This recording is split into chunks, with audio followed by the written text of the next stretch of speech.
Hello guys and WhatsApp, क्या हालचाल है। I hope everyone is fine. I am Pintu Saini, mathematics mentor. आज आपके लिए लेकर आए हूं स्ट्रेट लाइन को, सरल रेखा को। तो आपकी एनसीईआरटी क्लास 11th का ये चैप्टर नंबर 9 है, जो बड़ा ही यानी कि इम्पोर्टेंट चैप्टर आपका होना है। और आज इस चैप्टर की जितने भी छोटी से छोटी और बड़ी से बड़ी बात को पढ़कर इस चैप्टर को अपन आज बहुत ही घटिया बनाने वाले हैं, जिसमें आपको बड़ी समस्याएं आ रही थी स्ट्रेट लाइन को समझने में कि किस तरीके से थ्योरी को समझा जाए, क्वेश्चन में क्या चीजें कही गई, कैसे उसको समझकर कैसे फॉर्मूलों को अप्लाई किया जाए। तो ये सारी चीजों को आज अपन छोटी से छोटी को समझते हुए मेजर से मेजर चीज पर पहुंचेंगे और इस चैप्टर को बड़ा ही आसान तरीके से समझेंगे कि एक स्ट्रेट लाइन आपका बहुत ही सिंपल चैप्टर बनाने वाले हैं आज की इस क्लास में। तो आज की इस क्लास में यानी कि अपन इस चैप्टर से रिलेटेड क्या क्या बातें होंगी, किन किन चीजों के बारे में स्ट्रेट लाइन को पढ़ा जाएगा, वो सारी चीजें आज इस चैप्टर यानी कि इस क्लास में अपन थ्योरी को कवर करने वाले हैं। तो अगर मैं आपको बता दूं, आप हमारे चैनल पर नए हैं तो हमारे चैनल को लाइक करें, सब्सक्राइब करें तथा बेल आइकन को दबाना ना भूलें। तो यानी कि आप मेरे से फटाफट जुड़ जाइए और बिना देरी किए हुए आज अपन स्टार्ट करते हैं सरल रेखा को। तो देखना बेटे, आज के इस चैप्टर में अपन किस किस चीज को, स्ट्रेट लाइन के बारे में किस किस बात को पढ़ने वाले हैं।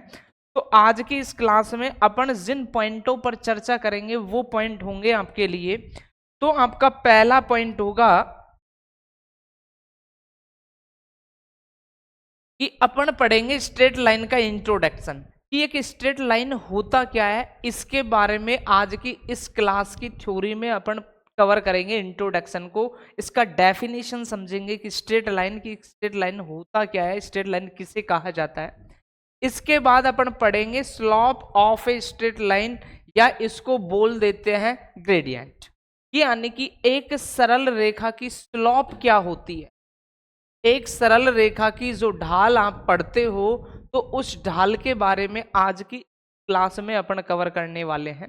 इसके बाद अपन पढ़ेंगे slope of A line when coordinate of any two point, कि जब कोई रेखा कितने पॉइंटों से गुजरती हो, 2 पॉइंटों से गुजरती हो, तब उस रेखा की ढाल क्या होगी, तब उस रेखा की ढाल क्या होगी, आज इस क्लास में कवर करेंगे।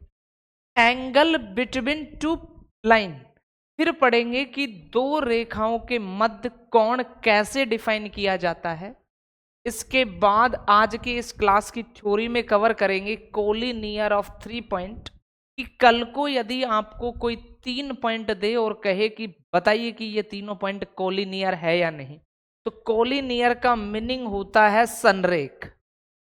अपन पढ़ेंगे यानी कि इन बिंदु संरेख किस तरीके से होते हैं। फिर पढ़ेंगे variance form of the equation, कि जो भी यानी कि समीकरण है उनके विभिन्न रूप के समीकरण, रेखाओं के समीकरण के विभिन्न रूपों के बारे में अपन आज पढ़ेंगे। और उन विभिन्न रूपों में पहला है इक्वेशन ऑफ कोऑर्डिनेट एक्सिस, यानी कि अक्षों के समीकरण के बारे में अपन चर्चाएं करेंगे कि अक्षों के समीकरण क्या होते हैं। इसके बाद आज की इस क्लास में पढ़ेंगे equation of A line in point slope form, कि बिंदु ढाल रूप में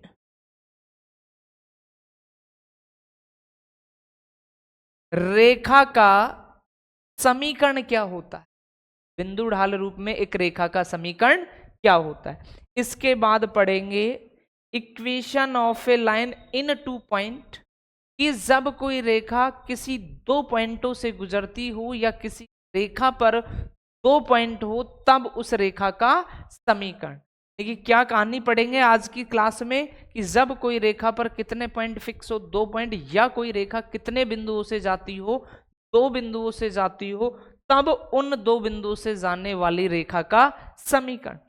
फिर आज की इस क्लास में अपन करेंगे equation of A line in slope intersect form, कि ढाल अंत यानी कि अंतःखंड रूप में एक रेखा का समीकरण क्या होता है। ढाल अंतःखंड रूप में रेखा का समीकरण, इस लाइन का मीनिंग है equation of A line in slope intersect form, ढाल अंतःखंड रूप में रेखा का समीकरण क्या होता है। इसके बाद पढ़ेंगे general equation of a straight line, कि एक सरल रेखा का जो व्यापक समीकरण होता है वो क्या होता है। और लास्ट स्लॉप इंटरसेक्ट फॉर्म, व्यापक समीकरण अगर कल को आपसे दे रखा है तो उसका स्लॉप इंटरसेक्ट फॉर्म कैसे डिफाइन किया जाता है, और इस क्लास में ही पढ़ेंगे जब एक सरल रेखा का आपको क्या दे रखा हो, इक्वेशन दे रखा हो, और उसका इंटरसेप्ट फॉर्म यानी कि अंतःखंड रूप किस तरीके से डिफाइन किया जाता है। तो आज इस क्लास में अपन इन सभी पॉइंटों के बारे में चर्चाएं करेंगे। तो आइए सबसे पहले पढ़ते हैं अपन इंट्रोडक्शन को पढ़ते हैं। इंट्रोडक्शन की एक सरल रेखा का परिचय क्या होता है, एक सरल रेखा किसे कहते हैं। तो देखते हैं बेटे डेफिनेशन।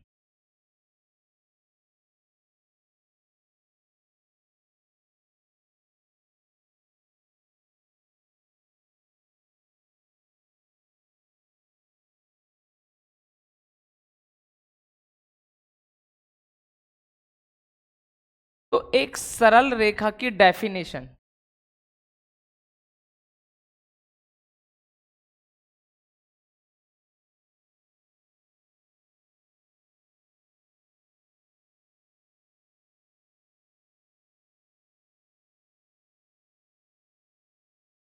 परिभाषा। तो एक सरल रेखा किसे कहते हैं, तो सरल रेखा की डेफिनेशन की दो बातें होंगी। और बातें क्या होंगी कि अगर दो पॉइंटों का शॉर्टेस्ट डिस्टेंस लिया जाए तो वो भी आपका क्या ही कहलाता है, स्ट्रेट लाइन कहलाता है। Shortest distance between two point, दो बिंदुओं की बीच की निम्नतम दूरी,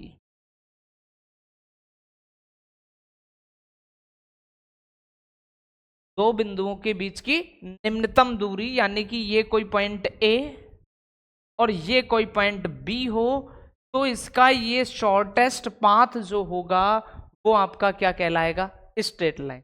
यानी कि shortest distance between two point is said to be क्या, स्ट्रेट लाइन।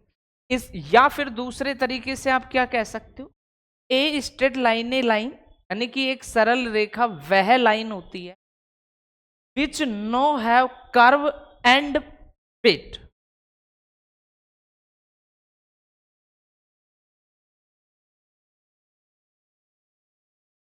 एक सरल रेखा उसे कहा जाता है जो यानी कि कर्व नहीं बनाती, यानी कि क्या नहीं बनाती, एक तो वक्र, और जिसमें क्या नहीं होती, चौड़ाई नहीं होती।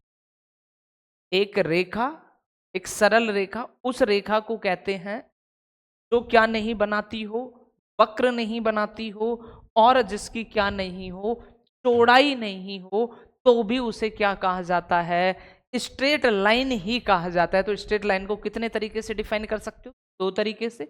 Shorter distance between two point, दो बिंदुओं का जो निम्नतम दूरी जो होती है उसे ऑलवेज क्या कहेंगे आप, स्ट्रेट लाइन कहेंगे। या फिर वह रेखा जो ना तो कर्व के रूप में हो और ना जिसकी चौड़ाई हो, तो भी वो आपका क्या ही कहलाएगा, स्ट्रेट लाइन कहलाएगा। तो ये बेसिक इंट्रोडक्शन था, एक डेफिनेशन था किसका, आपका स्ट्रेट लाइन का, सरल रेखा का। कि कल को एक सरल रेखा आपसे कोई पूछ ले कि एक सरल रेखा होता क्या है, तो सरल रेखा यानी कि दो पॉइंटों का शॉर्टर डिस्टेंस होता है, निम्नतम दूरी।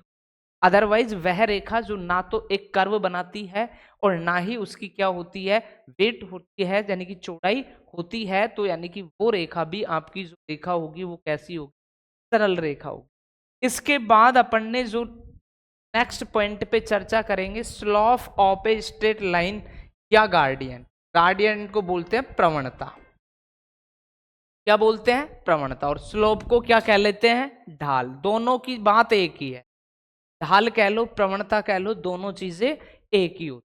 तो अब अपन पढ़ेंगे slope of a straight line, एक सरल रेखा की ढाल या एक सरल रेखा की प्रवणता क्या होती। तो आइए बेटे,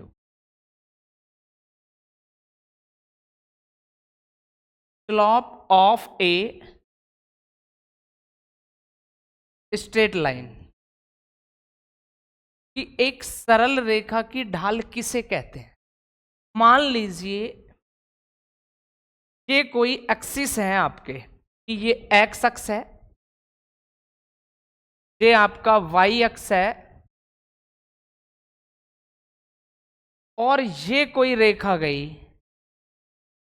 ये क्या गई आपकी कोई रेखा, जो एक्स अक्ष की धनात्मक दिशा के साथ क्या बनाती हो, थीटा कोण बनाती हो। स्लोप की कंडीशन देखना, यदि कोई रेखा एक्स अक्ष के धनात्मक दिशा के साथ क्या बनाती है, थीटा कोण बनाती है, तो उसकी जो स्लोप होगी वो कहलाएगी टेन थीटा। और टेन थीटा को ऑलवेज किससे रिप्रेजेंट किया जाता है, एम से। तो यानी कि मान लीजिए अगर सीधा समझना चाहें तो ये आपका अक्ष हो गया एक्स अक्ष, इससे ये कोई रेखा गई और इस रेखा ने इसकी धनात्मक दिशा के साथ कितना कोण बनाया, थीटा कोण बनाया, तो इसकी जो ढाल होगी वो ऑलवेज क्या कहलाएगी, टेन थीटा कहलाएगी। ऑलवेज क्या कहलाएगी, टेन थीटा। क्या हुआ कि अगर कल को किसी यानी कि स्ट्रेट लाइन की आपको ढाल चाहिए तो वह रेखा जो एक्स अक्ष की धनात्मक दिशा के साथ कैसा कोण बनाती है, थीटा कोण बनाती है, तो वो आपकी क्या कहलाती है, ढाल। और ढाल को किससे रिप्रेजेंट करते हैं, स्मॉल एम से। स्मॉल एम इक्वल टू क्या हो गया, टेन थीटा। फॉर इजी कि आपसे कल को कोई क्वेश्चन कर लिया और वो क्वेश्चन कर क्या लिया,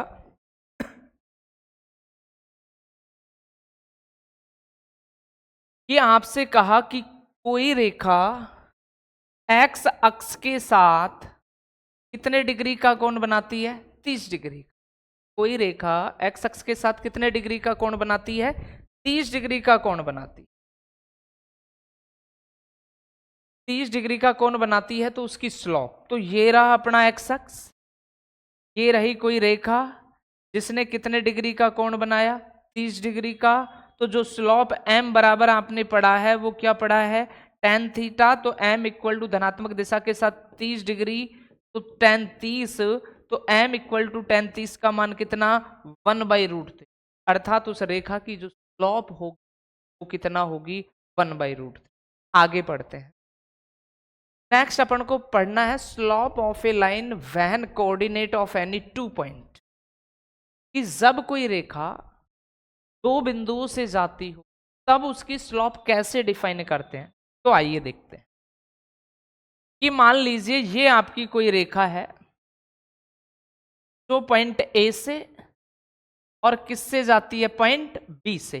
ए के कोऑर्डिनेट है x1, y1, बी के कोऑर्डिनेट है x2, y2। तो इस रेखा की जो स्लोप होगी वो क्या होगी, इस रेखा की जो स्लोप होगी वो क्या होगी। तो मान लीजिए ये आपका क्या है, एक्स अक्ष, ये आपका क्या है, एक्स अक्ष। तो अपन ने क्या किया,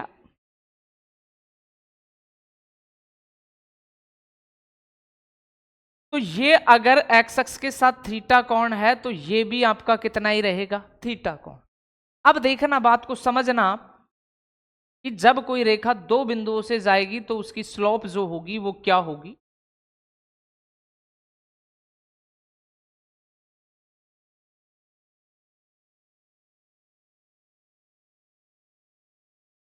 तो अगर ये कोण थीटा है तो ये भी कोण कितना रहेगा, थीटा। अब मैं अगर इसकी बात करता हूं कि ये डिस्टेंस, और मैं इस डिस्टेंस की बात करता हूं कि ये डिस्टेंस कितना होना है, तो ध्यान देना कि अगर ये डिस्टेंस की बात करूंगा तो ये क्या हो जाएगा, x2 माइनस x1 हो जाएगा।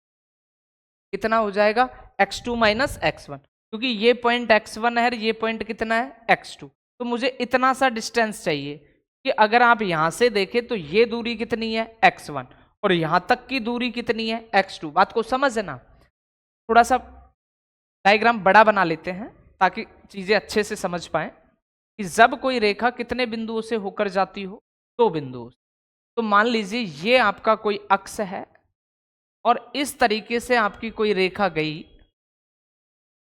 और इस पर पॉइंट अपन ने, यहां तो कोई पॉइंट था ए जिसका कोऑर्डिनेट है x1, y1, यहां कोई पॉइंट है बी जिसका कोऑर्डिनेट है x2, y2, और इन दोनों बिंदुओं से जाने वाली रेखा की अपन को क्या चाहिए, स्लोप चाहिए। तो वो स्लोप क्या होगी, देख कि अपन ने यहां से भी इस पर लंब डाल लिया, यहां से भी इस पर लंब डाल लिया, और इस तरीके से एक राइट एंगल बना लिया। तो अगर कल को ये कोण थीटा है तो इसके संगत ये कोण भी कितना होना है, थीटा। अब देखना कि यहां से लेके यहां तक की ये दूरी जो है वो तो कितनी है, x1, और यहां से लेके यहां तक की जो दूरी है वो कितनी है, x2। अब मुझे अगर इतनी दूरी चाहिए तो ये क्या होगी, x2 माइनस x1। ठीक है भाई। अब अगर मैं इस दूरी की बात करूं तो ये दूरी आपकी कितनी है, y1, और ये कंप्लीट यहां से यहां तक की दूरी कितनी है, y2, क्योंकि ये कोऑर्डिनेट कौन सा है, y2। तो अगर मुझे कल को इतना सा ये दूरी चाहिए तो बड़ी y2 में से किसको घटा देंगे, y1 को। अब काम हो गया अपना कि ये थीटा है तो ये भी थीटा है, और यानी कि यदि कोई रेखा एक्स अक्ष के धनात्मक दिशा के साथ थीटा कोण बनाती है तो स्लॉप होती है टेन थीटा। स्लॉप क्या होती है आपकी, टेन थीटा। तो यानी कि स्लॉप टेन थीटा बराबर आपने क्या पढ़ा है, तो टेन थीटा बराबर होता है लंब बटा आधार। अगर इस ट्राइंगल एबीसी दे देते हैं या पॉइंट, तो इस समकोण त्रिभुज एबीसी में अगर टेन थीटा को अप्लाई करें अपन, तो टेन थीटा बराबर क्या होता है, लंब बटे आधार। तो लंब का मान है y2 माइनस y1, और आधार का मान क्या हो गया, x2 माइनस x1। तो ये कहानी हो गई, जब कोई रेखा कितने पॉइंटों से गुजरती हो, 2 पॉइंटों से, तब उस रेखा की ढाल जो होगी वो होगी y2 minus y1 divide by x2 minus x1। तो ये जो फॉर्मूला आता है y2 minus y1 divide by x2 minus x1, वो इस तरीके से। तो अपन ने 2 कंडीशनें पढ़ ली, जब कोई रेखा एक्स अक्ष के साथ पॉजिटिव धनात्मक दिशा के साथ थीटा कोण बनाती हो तो उसकी ढाल m इक्वल टू क्या होती है, टेन थीटा। बट कोई रेखा कितने पॉइंटों से गुजरती हो, 2 पॉइंटों से, तब उस रेखा की जो ढाल होती है tan theta equal to y2 minus y1 divide by x2 minus x1। अब टेन थीटा को किससे रिप्रेजेंट किया, m से, तो m बराबर भी लिख सकते हो y2 minus y1 divide by x2 minus x1। बात वही है। आगे बढ़ते हैं। तो अगला अपन को क्या पढ़ना है, अगली कहानी है आपकी coordination for parallel perpendicular of A line. कि आपसे कहा जाए कि जब कोई रेखा समांतर हो और जब कोई रेखा परस्पर क्या हो, लंबवत, तो उसकी कंडीशन क्या होती है, condition for parallel perpendicular of A line. की एक लाइन की वो कंडीशन आपको बतानी है जब वो लाइन पैरेलल हो और जब वो लाइन क्या हो, परपेंडिकुलर हो। तो जब कोई भी 2 रेखाएं एक दूसरे के परपेंडिकुलर होती है, यानी कि आपका रिमार्क रहेगा पहला कि मान लीजिए कोई भी 2 रेखाएं हैं, वो परस्पर समांतर होंगी, वो परस्पर क्या होंगी, समांतर होंगी, यदि m1 की स्लॉप बराबर क्या होना चाहिए, m2 की स्लॉप। कि ये आपका कोई x एक्सिस y एक्सिस है, ये कोई रेखा आपकी गई क्या L1, और ये कोई रेखा आपकी गई क्या L2। इस रेखा की स्लॉप अपन ने मान ली m1, इस रेखा की स्लॉप अपन ने मान ली क्या m2। तो ये दोनों रेखाएं L1 समांतर होंगी L2 के, कब, जब इन दोनों की स्लॉप m1 इक्वल टू क्या रहे, m2 रहे। तो पहला रिमार्क क्या कहता है कि यदि 2 रेखाएं परस्पर समांतर हैं तो उनकी ढाल भी आपस में क्या रहेंगी, बराबर रहेंगी। सेकंड रिमार्क आपसे क्या कहता है, तो सेकंड रिमार्क के लिए यदि 2 रेखाएं एक दूसरे के क्या हो, लंबवत, तो m1 dot m2 equal to आपका कितना होगा, -1। m1 dot m2 equal to आपका कितना होगा, -1 होगा। तो देखो, यानी कि कल को मान लीजिए एक रेखा ये जा रही है L1, एक रेखा ये जा रही है L2, और ये एक दूसरे पर क्या हो, लंब हो, तो वो लंबता का प्रतिबंध जो होगा वो क्या होगा कि ये दोनों रेखाओं की ढालों का गुणनफल ऑलवेज किसके बराबर रहेगा, -1 के बराबर। इसके बाद नेक्स्ट जो कंडीशन अपन पढ़ने जा रहे हैं वो पढ़ेंगे किसके बारे में, आपसे कहा angle between 2 line. Angle between two line, कि कल को आपको दो रेखाएं दे रखी हैं और उनके बीच का क्या पूछे, कोण पूछे, तो वो बीच का कोण आपका क्या होगा। तो देखते हैं।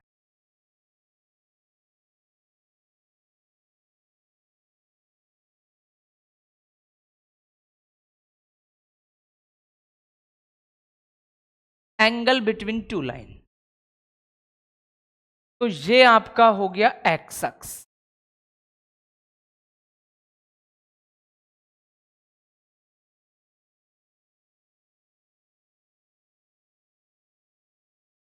अब मान लीजिए एक रेखा तो आपकी ये गई, ये आपकी हो गई ए बी रेखा, एक रेखा आपकी ये गई, इस रेखा को अपन ने मान लिया सी डी रेखा। अब ए बी रेखा ने धनात्मक कोण बनाया, वो कितना बनाया, थीटा 1। ये कोण कितना रहा, थीटा, और ये कोण कितना रहा, थीटा 2। और अब अगर ये थीटा है तो ये भी थीटा, तो इस कोण को अपन क्या मान ले, अल्फा, तो इसके सम्मुख कोण ये भी क्या रहेगा, अल्फा। ठीक है। अब आपसे पूछा कि यदि ये दो रेखाएं ए बी और सी, ए बी एक्स अक्ष की धनात्मक दिशा के साथ थीटा 1 कोण बनाती हो और इन दोनों का प्रतिछेदन कोण क्या हो, थीटा हो, और ये यानी कि कितना कोण बनाती हो, सीधी रेखा थीटा 2 कोण बनाती हो, तो इन दोनों रेखाओं के मध्य का जो कोण, प्रतिछेदन कोण, या तो थीटा है या फिर क्या है, अल्फा है। तो ये कोण थीटा या फिर अल्फा क्या होगा। तो देखना कि किस तरीके से दो रेखाओं के प्रतिछेदन कोण को अपन डिफाइन करेंगे। तो आइए बेटो, कि कल को ये थीटा 1 है, तो आप मुझे बता पाओगे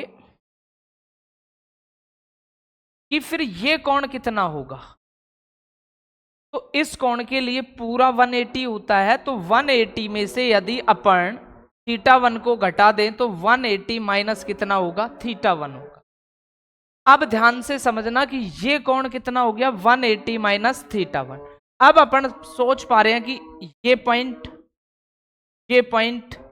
और ये पॉइंट तीनों एक ट्रायंगल बना रहे हैं। ट्रायंगल के तीनों कोणों का योग कितना होता है, 180। अर्थात आप क्या लिखेंगे, theta plus theta 2 plus 180 minus theta 1 equal to, तीनों को जोड़ दे तो कितना हो जाता है, 180 डिग्री। तो 180 से 180 तो क्या हो गया, कैंसिल।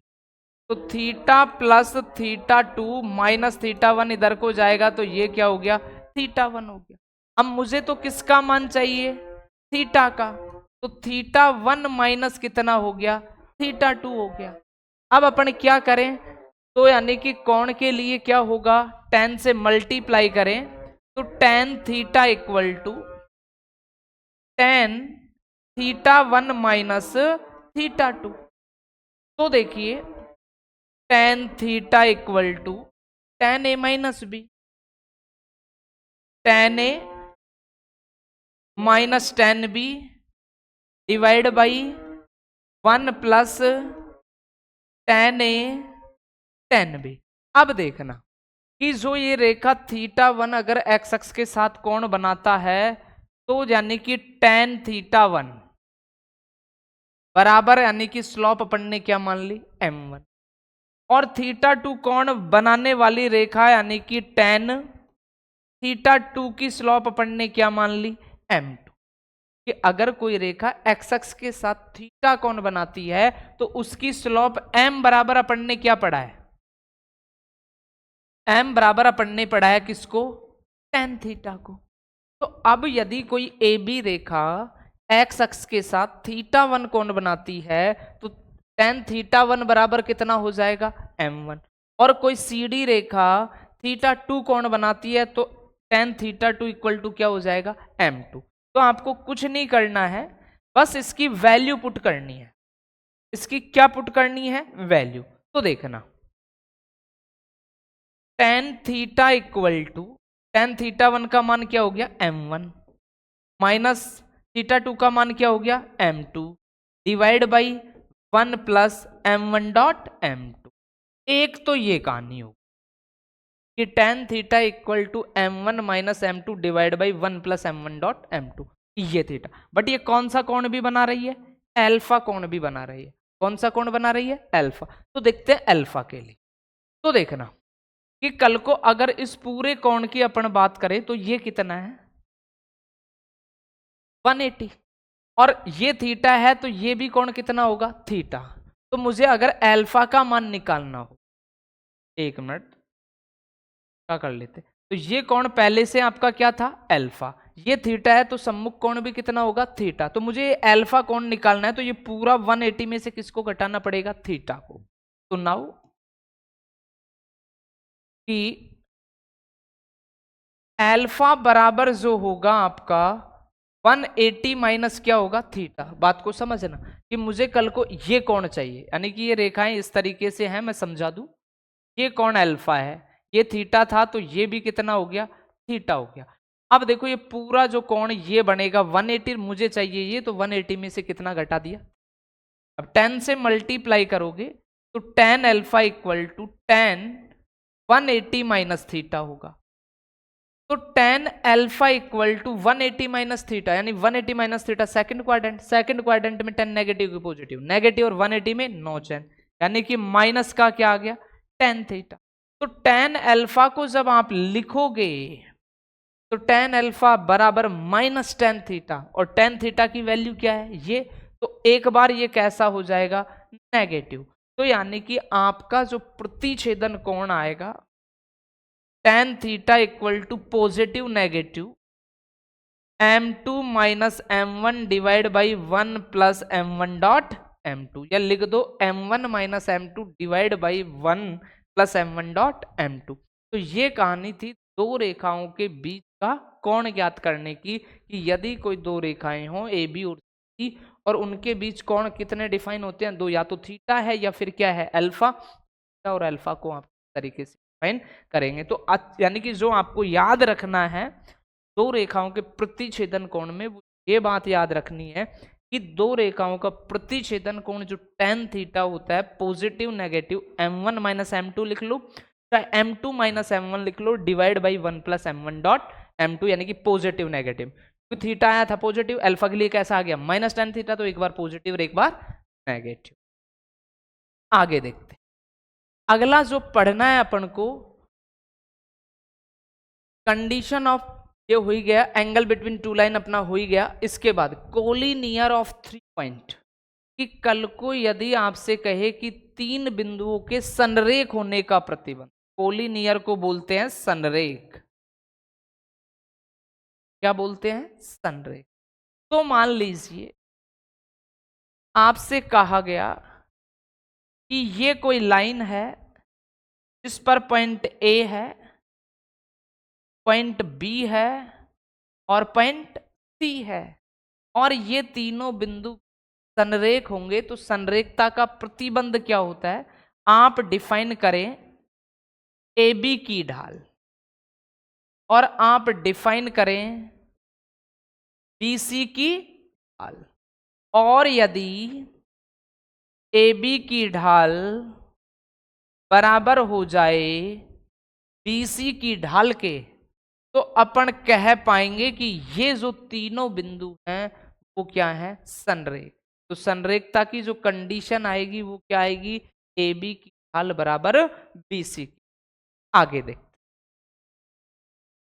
अगला कंडीशन है आपका variance form of the equation, कि जो रेखाएं हैं उनके विभिन्न रूप पढ़ते हैं, रेखाओं के विभिन्न रूप।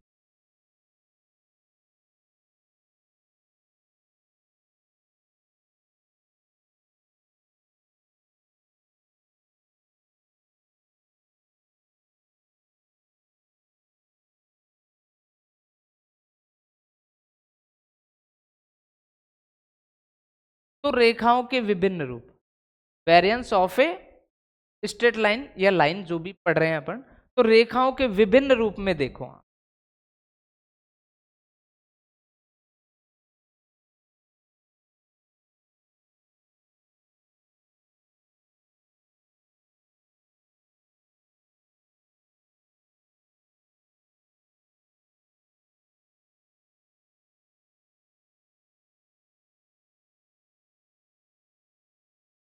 तो देखना बेटा कि रेखाओं के विभिन्न रूप में जो आप पढ़ोगे कि रेखाओं के क्या क्या विभिन्न रूप हैं।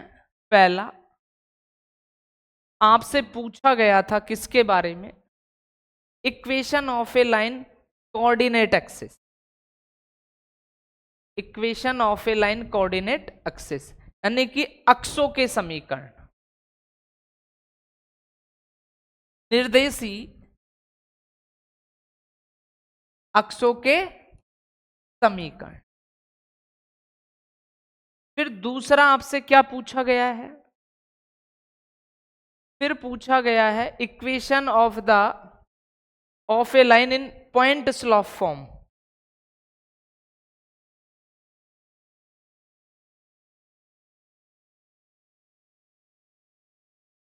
यानी कि बिंदु ढाल रूप में।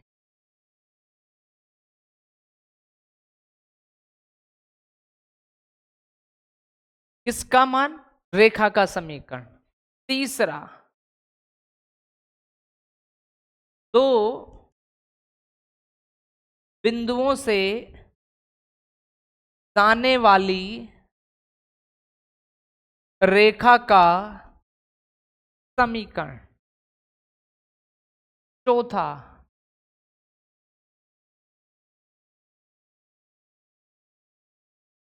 ढाल अंतःखंड रूप में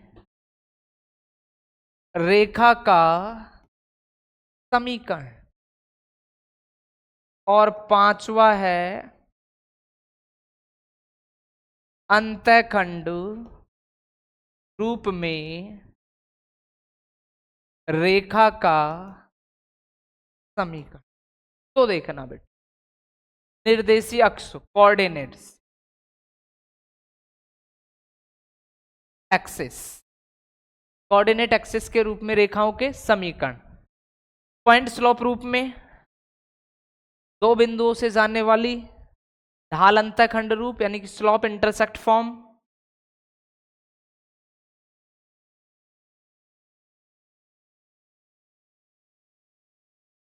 और तीसरा क्या पूछा, अंतःखंड फॉर्म इंटरसेप्ट, इंटरसेप्ट फॉर्म में रेखा का समीकरण। तो आप इस चैप्टर में जो पढ़ोगे ये रेखाओं के विभिन्न रूप पढ़ोगे। पहला निर्देशी अक्षों के समीकरण, फिर यानी कि पैरेलल और परपेंडिकुलर ऑफ एक्सिस, एक ये भी कर लो अक्षों के समांतर, यानी कि क्या भी लिख लो अक्षों के समांतर रेखा का समीकरण। तो ये सारे विभिन्न वेरिएंस यानी कि विभिन्न प्रकार के क्या पढ़ोगे, सरल रेखाओं के समीकरण। तो आइए एक एक चीज को पढ़ते हैं। पहला निर्देशीय अक्षों के समीकरण की, कल को आपको निर्देशीय अक्षों के समीकरण पूछे, एक्स अक्ष का समीकरण या वाई अक्ष का समीकरण, तो एक्स अक्ष या वाई अक्ष का समीकरण होता क्या है। तो देखना बेटे अक्षों के समीकरण,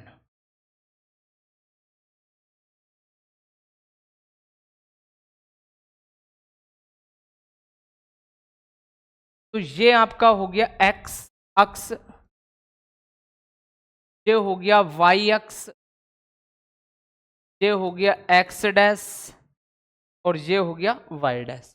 अब आपसे कल को पूछे कि एक्स अक्ष का समीकरण, तो एक्स अक्ष का समीकरण ऑलवेज होता है y बराबर 0। एक्स अक्ष का समीकरण क्या होता है, y बराबर। आपसे पूछे y अक्ष का समीकरण, तो y अक्ष का समीकरण ऑलवेज होता है x बराबर 0। पहले का अक्षों के समीकरण, अगर अक्षों के समीकरण पूछता है एक्स अक्ष का समीकरण, तो एक्स अक्ष पर क्या होता है, ऑलवेज y बराबर 0 होता है, तो समीकरण हो गया y बराबर 0। वाई अक्ष का पूछे तो वाई अक्ष पर कौन 0, एक्स 0, तो वाई अक्ष का समीकरण हो गया x बराबर।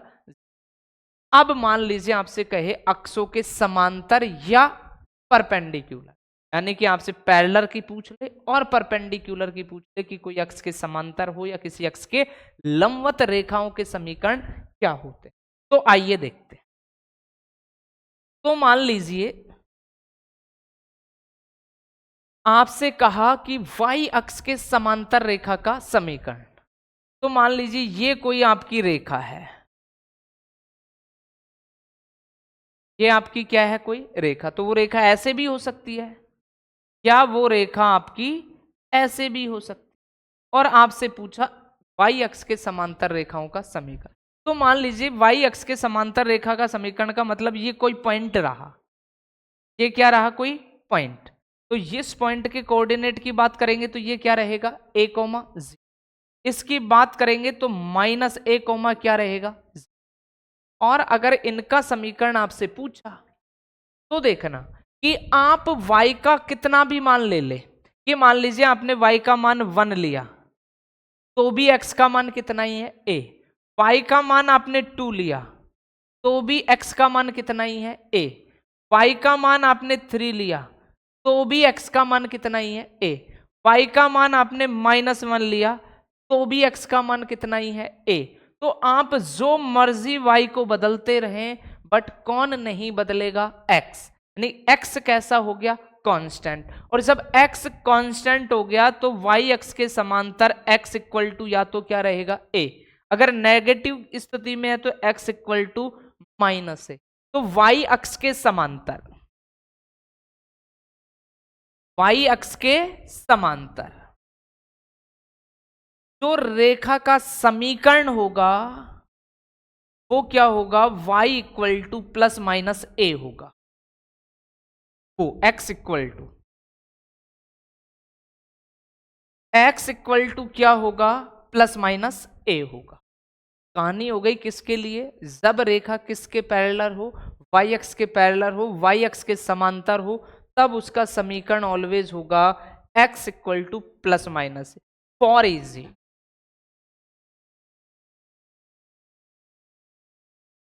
कि आपसे कहा x equal to 2, x equal to 2, कोई भी रेखा वाली रेखा का आलेख बनाओ। क्या बनाओ, आलेख। तो आप क्या करोगे,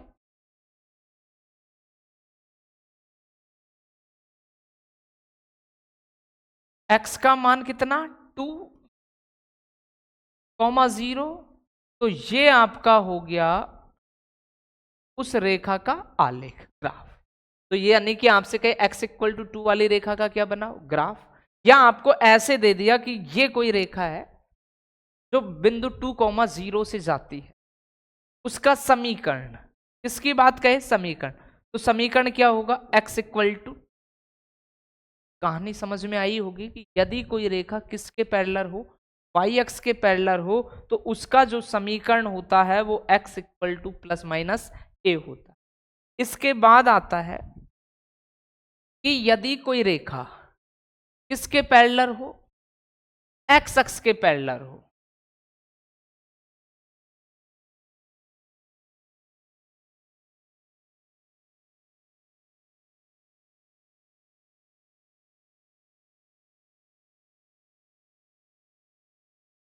यदि कोई रेखा किसके पैरेलल हो, x अक्ष के। मान लीजिए ये कोई रेखा जा रही है और ये कोई पॉइंट C है, तो x अक्ष पर 0, तो इधर से भी ये रेखा जा सकती है।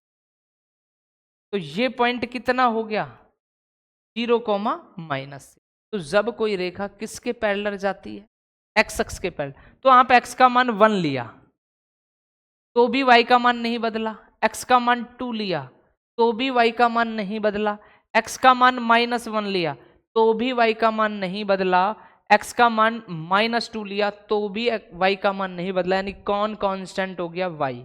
तो ये तो हो गया y इक्वल टू क्या, c, और ये हो गया y इक्वल टू -c।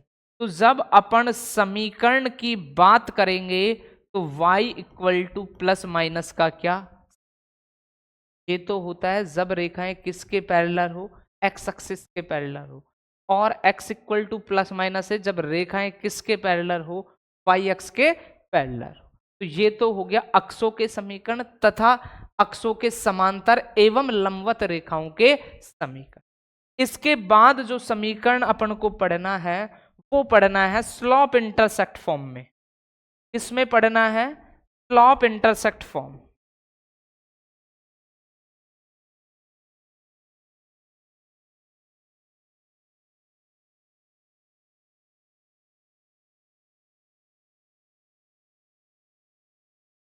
ढाल अंतःखंड क्या स्लॉप पॉइंट स्लॉप फॉर्म देखो।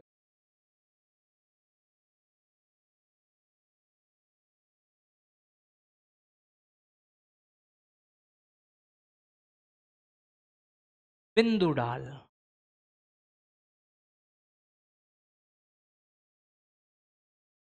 बिंदु ढाल रूप में किसका समीकरण? रेखा का समीकरण। तो देखना बेटे बिंदु ढाल रूप में रेखा का समीकरण क्या होगा आपका कि मान लीजिए ये आपका क्या है एक्स अक्ष है और यहां से आपने कोई रेखा गुजारी जो पॉइंट ए x1 कॉमा किससे जाती है? y1 से। और इसकी जो स्लॉप है, जो ढाल है वो क्या है आपकी m है।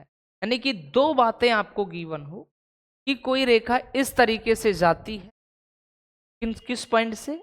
एक पॉइंट से, और स्लॉप क्या है? m है। तो यानी कि बिंदु ढाल रूप में रेखा का समीकरण कहना क्या चाह रहा है कि जब आपको एक पॉइंट गिवन हो और उस रेखा की ढाल गिवन हो, प्रवणता गिवन हो, तब उस रेखा का समीकरण जो होगा तो वो समीकरण होगा आपका y minus y one equal to M x minus x one. तो ये होता है बिंदु ढाल रूप में रेखा का समीकरण। अब मान लीजिए सेकंड, दो बिंदुओं से जानने वाले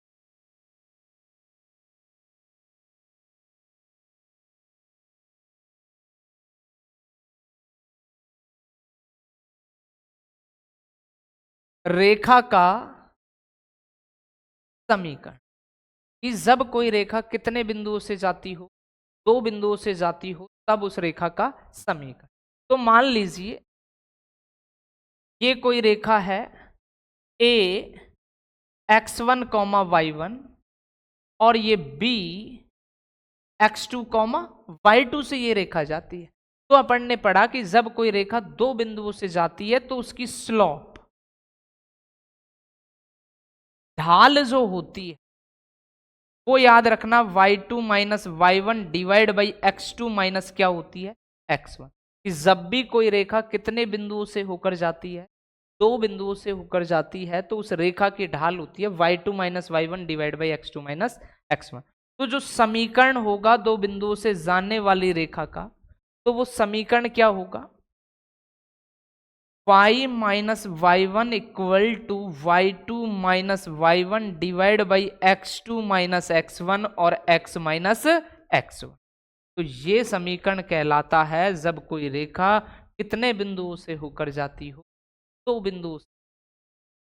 अब तीसरी जो कहानी आती है आपकी वो आती है ढाल अंतःखंड रूप में। इसमें स्लॉप इंटरसेक्ट फॉर्म।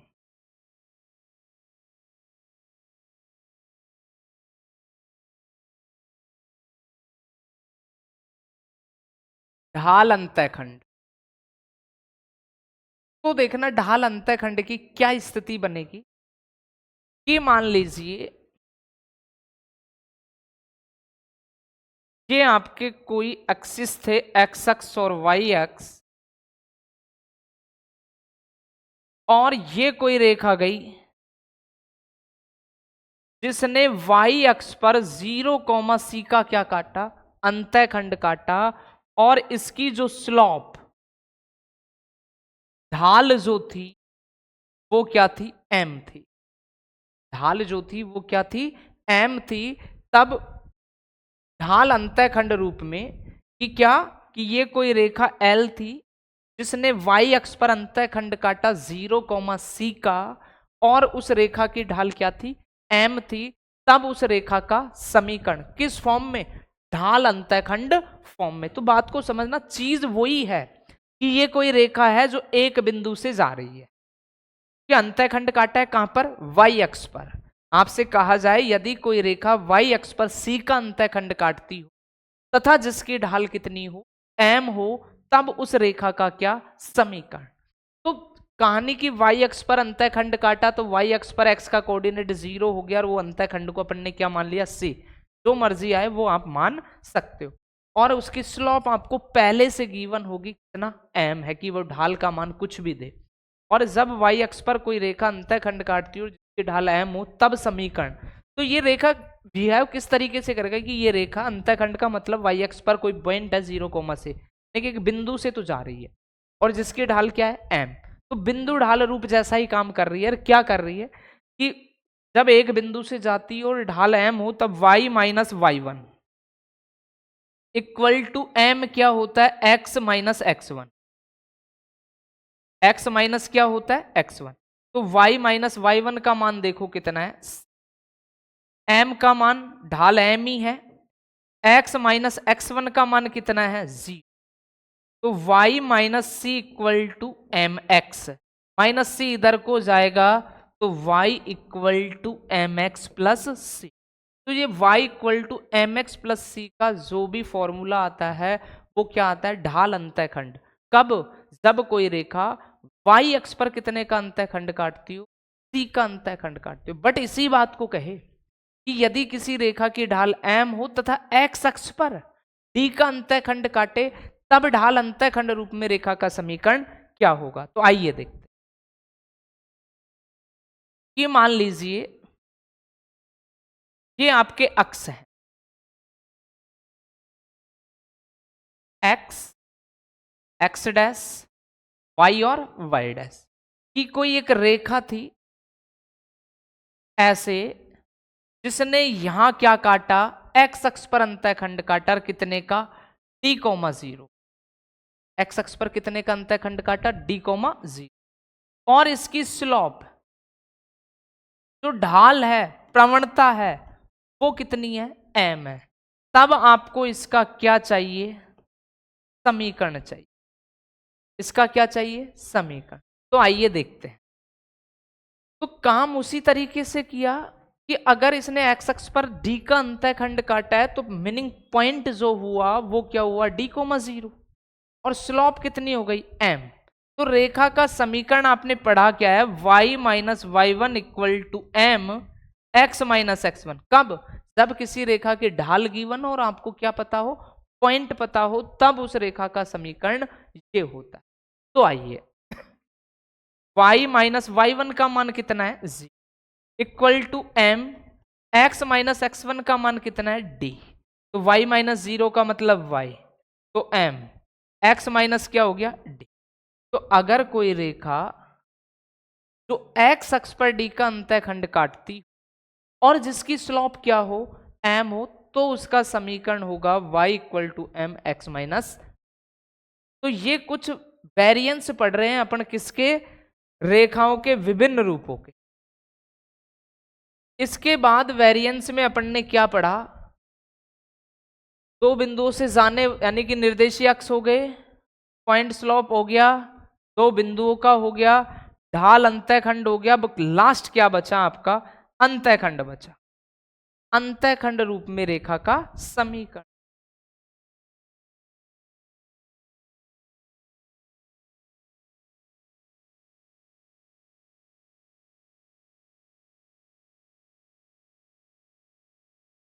तो देखना यानी इंटरसेप्ट फॉर्म,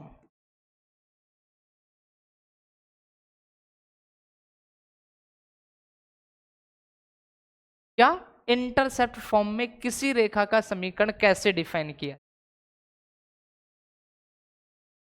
तो ये आपके अक्ष हो गए x, y, x डैश और y डैश।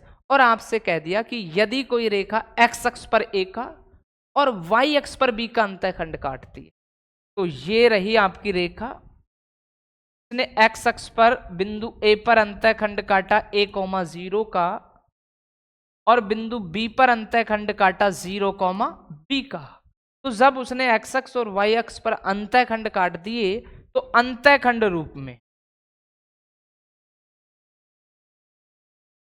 जो समीकरण होगा आपका वो क्या होगा, x by A plus y by B equal to 1।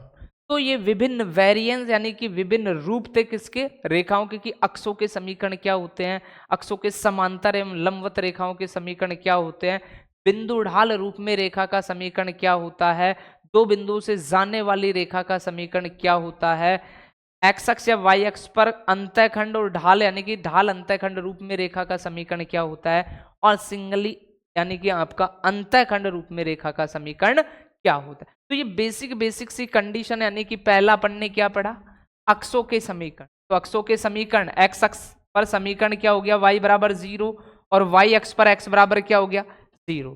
फिर अक्षों के समांतर, तो x अक्ष के यदि समांतर है, इसके समांतर x अक्ष के समांतर है तो y equal to plus minus C, और यदि y अक्ष के समांतर है तो आपका x equal to plus minus कितना a।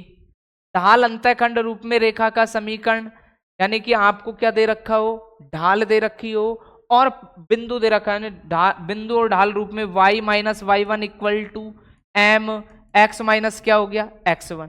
फिर दो बिंदुओं से जाने वाली रेखा का समीकरण y minus y one equal to y two minus y one upon x2 minus x1 x minus x1।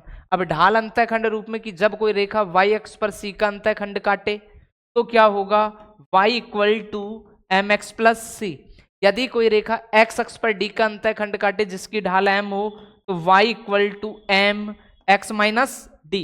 और लास्ट आपने यानी कि विभिन्न रूपों में क्या पढ़ा, अंतःखंड रूप में रेखा का समीकरण x by A y by B equal to 1। तो ये सारे फॉर्मूले अपन ने यानी कि कवर किए हैं आज की इस क्लास में, कि यानी कि एक रेखा के विभिन्न रूपों में जो सरल रेखाओं के समीकरण अपन डिफाइन करते हैं वो कितने प्रकार से आप सरल रेखाओं के को यानी कि समीकरण को डिफाइन कर सकते हो। अब देखना आपका आता है general equation of A line. General equation of A line कि एक रेखा का जनरल इक्वेशन यानी कि व्यापक रूप क्या होता है। तो व्यापक रूप जो आपको मिलेगा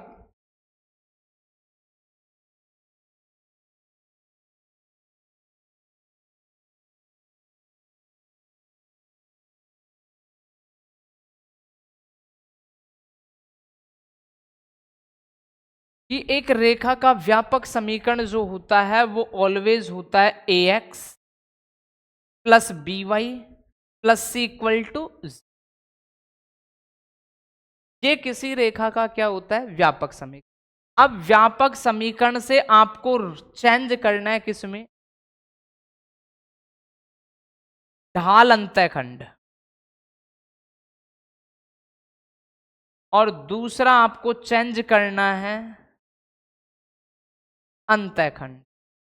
ये अगर आपको कल को क्या दे दे, किसी रेखा का जनरल इक्वेशन मिल जाए और आपसे कहे उसको ढाल अंतःखंड रूप में लाओ, ढाल अंतःखंड यानी कि या तो एक्स अक्ष पर अंतःखंड काटे या वाई अक्ष पर अंतःखंड, और दूसरा कहे कि कोई भी जनरल इक्वेशन का आपको क्या फॉर्म बनाना है, अंतःखंड रूप बनाना है, तो किस तरीके से आप उस रेखा का अंतःखंड रूप बनाएंगे। फॉर इजी आपको कोई रेखा का general equation A X plus B Y plus C equal to 0 दे रखा है,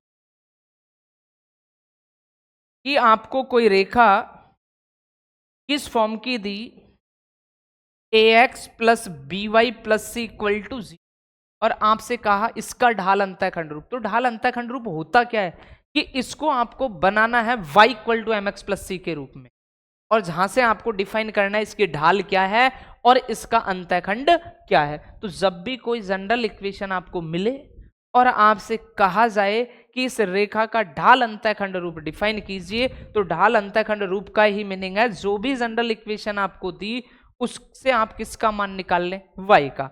तो बी वाई तो यहाँ है ही आपके पास, माइनस का ही ए एक्स होगा और माइनस का ही क्या होगा सी। मुझे तो किसका मान चाहिए, y का, तो माइनस का a बाई बी एक्स और माइनस का c बाई बी। अब आपसे कहे इसकी ढाल बताओ और इसका अंतःखंड बताओ। तो जो y equal to M X plus C से कंपेयर करोगे, किससे कंपेयर करोगे? y equal to M X plus C से, तो जो x का कोफिशिएंट होता है वो ऑलवेज ढाल कहलाती है। तो m बराबर कितना होगा? माइनस का a बाई बी। और अंतःखंड जो कांस्टेंट होगा, तो अंतःखंड जो काटेगा तो वो कितना होगा? माइनस का c बाई वाई एक्स पर जो अंतःखंड काटा है वो कितना? माइनस का c बाई बी। तो ये तो हो गया जब कोई जनरल इक्वेशन आपको दे और उससे क्या पूछ ले? ढाल अंतःखंड रूप, यानी कि आपको स्लॉप इंटरसेक्ट फॉर्म पूछ। इसके बाद अगला आपसे पूछ ले कि कोई general equation A X plus B Y plus C दे रखा है, A X plus B Y plus क्या दे रखा है? सी इक्वल टू 0, और पूछा अंतःखंड। तो अंतःखंड का मतलब होता है ये पूरा मान x upon A plus y upon B equal to 1 की फॉर्म में आना चाहिए। तो आप क्या लिखोगे? A X plus B Y equal to कितना? Minus C. मुझे तो बराबर में कितना चाहिए? यानी कि 1 चाहिए, तो सब में किसका भाग दो? माइनस सी का। जब माइनस सी का भाग दोगे तो ए एक्स प्लस बी वाई, यहां भी माइनस सी, यहां भी माइनस सी, और इक्वल टू में कितना हो गया? 1। बट ऊपर एक्स और क्या ही रहना चाहिए? 1 ही वो एक्स और वाई रहना चाहिए। तो x upon minus C by A, y upon minus C by B equal to में कितना? 1। ये हो गया उस रेखा का ढाल अंतःखंड रूप। समझते हैं एक एग्जाम्पल के थ्रू। तो देखना, फॉर इजी आपको एक रेखा दी 2x minus 3y equal to 6। आपको एक रेखा क्या दे दी? 2x minus 3y equal to 6, और आपसे कहा कि इसको ढाल अंतःखंड रूप में बदलो। और ढाल अंतःखंड रूप में बदलने के बाद बताइए कि इसकी ढाल तो क्या है और y अक्ष पर काटा गया अंतःखंड क्या है। तो सबसे पहले ढाल अंतःखंड रूप का मतलब ही है उस रेखा को किस फॉर्म में लाओ? y equal to M X plus C की फॉर्म में। यानी कि यहां से किसका मान निकाल लो आप? तो y का। तो माइनस का 3y इधर को जाएगा तो प्लस का 3y इक्वल टू में देखो प्लस का तो 2x है, बट 6 को इधर को लाओगे तो माइनस का 6। अब अपन को तो किसका मान चाहिए? केवल y का। तो 2/3x और माइनस का 3 दूनी 6। तो y equal to M X plus C से जब तुलना करोगे आप तो क्या चीज मिलेगी? m बराबर तो आपको मिल जाएगा कितना? 2/3, और c equal to y x पर, यानी कि ये c है जो y एक्स पर काटा गया क्या है? अंतःखंड। वो कितना मिल जाएगा? -2।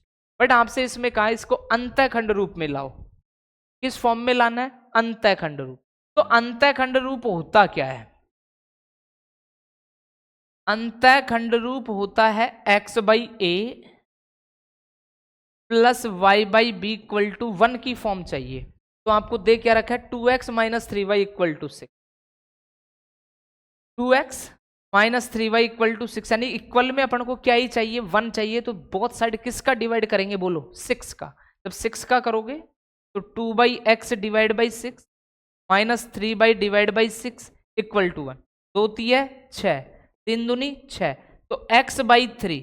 बट ये साइन ऑलवेज किसका ही होता है? प्लस का। तो y बाई ये माइनस को नीचे लाओगे तो कितना? माइनस का 2, और इक्वल टू कितना हो गया? 1। तो ये यानी कि अगर आपको कल को किस रेखा का व्यापक समीकरण दे और व्यापक समीकरण से आपसे पूछा जाए इसका ढाल अंतःखंड रूप में बदलकर इसके ढाल बताओ और y अक्ष पर काटा गया अंतःखंड ज्ञात करो, या फिर आपको कोई जनरल इक्वेशन दे दे और फिर आपसे कहे कि इसको आप किस फॉर्म में लाओ? अंतःखंड फॉर्म में लाओ, तो ये तरीका होगा। अब इसकी एक लास्ट कंडीशन और बची है आपकी कि आपको कोई पॉइंट गिवन, यानी कि एक रेखा दे दी ax plus B Y plus C equal to 0, और एक पॉइंट दे दिया x1 कॉमा y1।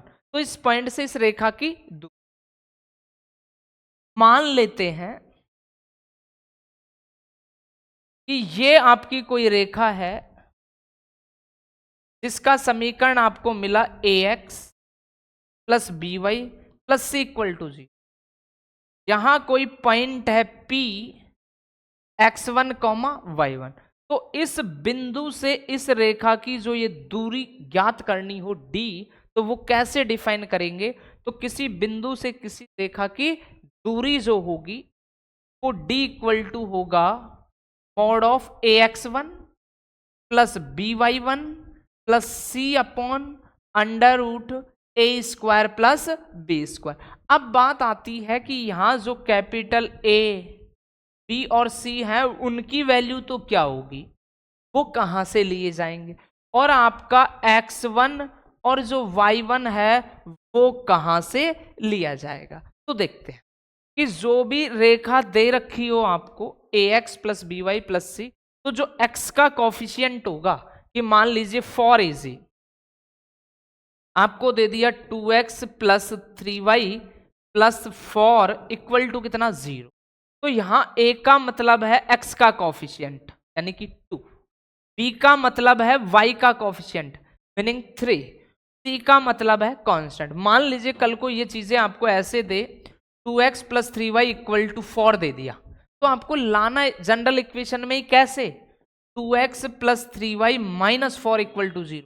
तो अब यहां जो c का मान आपको कैलकुलेट करना है वो कितना करना है, -4 कैलकुलेट करना है। यानी कि जब भी कोई इक्वेशन आपको दे रेखा का तो आपको उसको ऑलवेज इस पैटर्न पर ही लाना है। ये पैटर्न क्या है, ax plus B Y plus C equal to 0 का फॉर्म का ही आपको लाना है। अगर इक्वल में है तो उसे आप एक बराबर लाके यानी कि इक्वल में क्या ही रखें 0। तो ये फॉर्मूला होता है जब कोई बिंदु से यानी किसी रेखा के बीच की क्या निकालनी हो, दूरी डिफाइन करनी हो। तो जो आपकी एनसीईआरटी क्लास 11th में जो भी बेसिक चीजें थी किससे रिलेटेड, स्ट्रेट लाइन से रिलेटेड, उन सारी बातों को अपन ने इजीली समझ पाए कि किस तरीके से किस फॉर्मेट को अपन को अप्लाई करना है, किसके लिए कौन सा फॉर्मूला लागू। अब ये सारी चीजों का उपयोग सीखेंगे नेक्स्ट क्लास में कि कैसे आप इन फॉर्मूलों का उपयोग में लाओगे, कि कब कौन सा फॉर्मूला आपको लागू करना है। तो ये सारी चीजें कल के लेक्चर में होंगी। आज अपन ने सिर्फ और सिर्फ पूरे यानी कि स्ट्रेट लाइन का क्या कवर किया है, थ्योरी कवर किया है। तो कल की क्लास आपके लिए और इम्पोर्टेंट होने वाली है, क्योंकि जो भी अपन ने फॉर्मूले जो आज सीखे हैं उनका सवालों में कैसे उपयोग किया जाएगा, कैसे उनको अप्लाई किया जाएगा, कि कब कौन सी स्थिति में कौन सा फॉर्मूला काम में आएगा। तो ये कल सारी बातें अपन यानी कि सवालों को करते हुए समझेंगे और यह देखेंगे कि कौन सा सवाल में किस तरीके का फॉर्मूला अप्लाई करेंगे। तो आज के लिए इतना ही।